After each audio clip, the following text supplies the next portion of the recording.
I just witnessed something incredible. Check this out.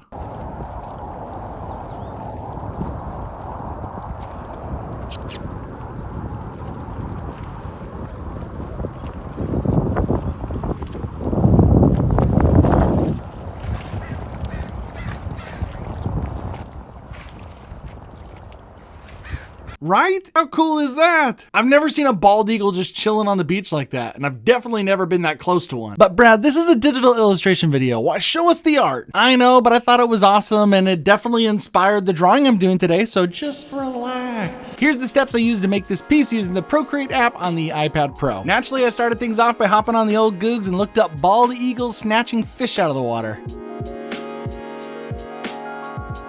Once I had a handful of good reference images, I started scribbling out all my ideas for the composition like a caveman.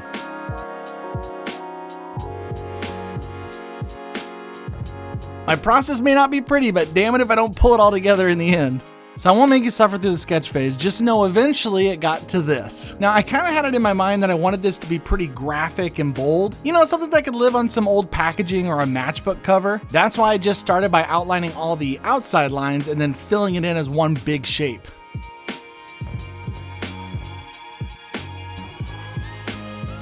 Don't be fooled by this simple color palette. It doesn't necessarily make it easier to illustrate, because now it becomes more of a puzzle. Like, how can I get depth and intrigue when I only have one color to work with? As Jack White once said, limitations breed creativity.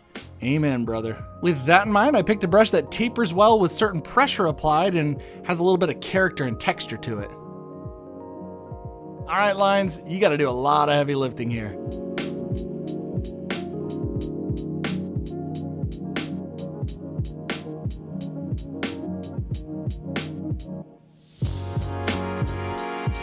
With so much busyness going on with the line work on the top part of the wing, I decided to block out the underwing to give the eyes a visual break. And honestly, it makes it feel like it's a shadowed area, and it gives it just a little hint of dimension. Not a lot, but a hint. Switching over to my eraser, I went ahead and carved out some feather lines here as well to break up the dark shapes.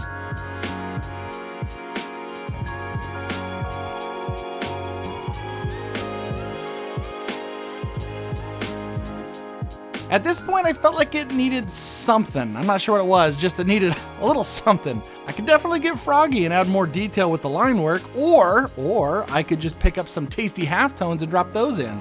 If there is ever an opportunity to add in halftones, I am taking it. Not to mention, this is a bald eagle, not just any type of eagle or hawk. It needs to have a white head and tail feathers. What halftone brush is this, you ask? Well, it's one of the rough halftone brushes from Retro Supply Co.'s Duplatone pack. It's a great pack. There's a link below. I find subtracting from halftone is easier than drawing with it sometimes, especially when there's little small fine areas. And it's kind of fun revealing things like the highlights. It feels like magic.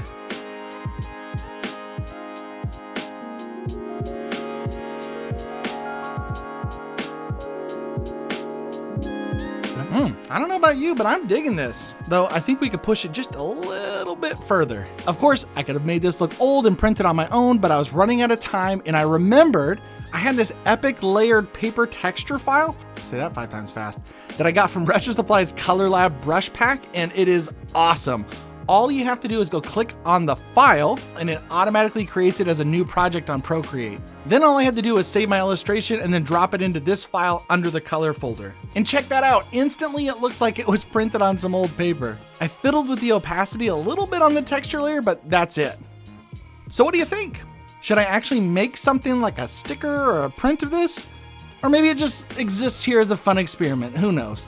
Well, thanks for making it this far into the video. If you have any ideas for how to make this video even better for the next time I make one of these process videos, let me know in the comments. I love sharing process videos, but I'm still not quite sure on the best way to make them. Remember, I have links to all the brushes and textures that I use in this video right here below, so go check them out. I'll catch you in the next video.